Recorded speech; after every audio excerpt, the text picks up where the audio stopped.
पाणी.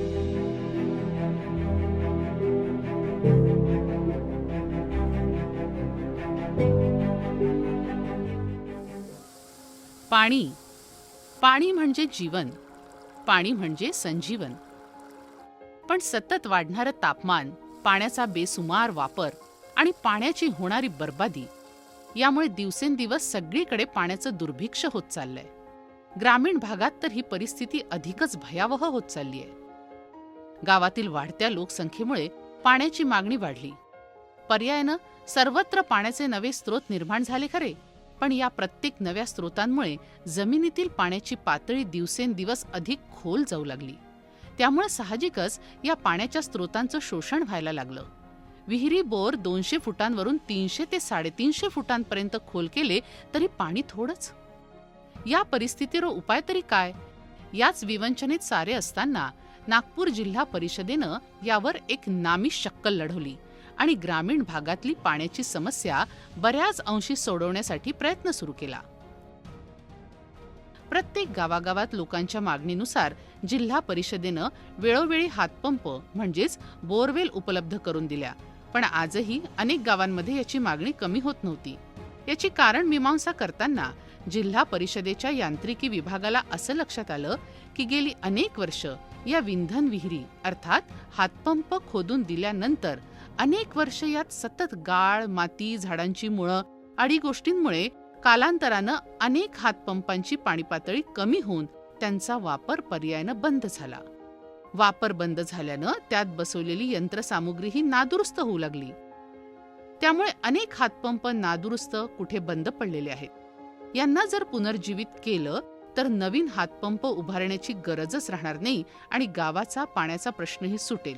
सोबतच नवीन बोरवेल न खोदल्यानं पर्यावरणाचंही रक्षण होईल.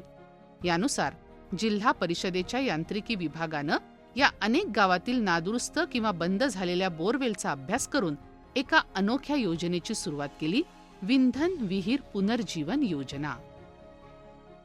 या योजनेअंतर्गत गावागावातील बंद, कमी पाणी देणारे किंवा नादुरुस्त हातपंपांचा सर्वे करून त्यांची पुनरुपयोगिता निश्चित करण्यात आली.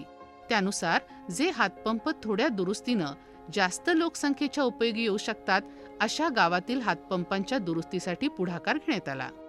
यानुसार एका ट्रॅक्टरवर बोरवेलचं छोटं संयंत्र बसवून या बंद हातपंपांना पुन्हा उघडून त्यातून गाळ काढून नीट साफसफाई, त्या हातपंपातील जुने पाण्याचे झरे मोकळे केले जातात. सोबतच त्यातील बिघडलेले pipe, cylinder, water body, handle आदी बदलवून हे नादुरुस्त हातपंप पुन्हा पहिल्याप्रमाणे कार्यान्वित करण्यात येतात.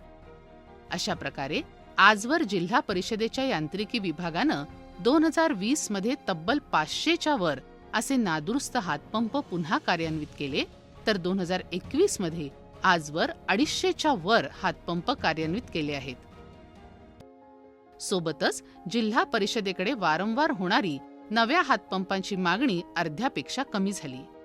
या एकूण पुनर्जीवन योजनेच्या माध्यमातून प्रत्येक हातपंपावर सुधारणेपोटी केवळ 30,000 रुपये खर्च केले जातात आणि नव्या बोरसाठी साधारणतः 1.25 लाख लागतात. या सूत्रानुसार आजवर जिल्हा परिषदेच्या यांत्रिकी विभागानं ही योजना आणून जिल्हा परिषदेच्या किती निधीची बचत केली आणि सोबतच पर्यावरणाचाही ऱ्हास कसा थांबवला याचा प्रत्यय येतो. म्हणजेच काय, आम के आम और गुठलियों के दाम. यानुसार यांत्रिकी विभागानं या बंद हातपंपांना पुनर्जीवित करून गावांच्या पाण्याचा प्रश्नही सोडवला आणि जिल्हा परिषदेचा वेळ आणि पैसाही वाचवला. केवळ इथवरच थांबेल तो यांत्रिकी विभाग कसला? गावागावात वाढत्या हातपंपांच्या संख्येमुळे कमी होणाऱ्या पाण्याच्या पातळीला वाढवण्यासाठीही सोबतीनं प्रयत्न केले. काही वेळा हातपंप गाळ आणि माती खचण्यामुळे कायमचे बंद होतात किंवा कोरडे पडतात.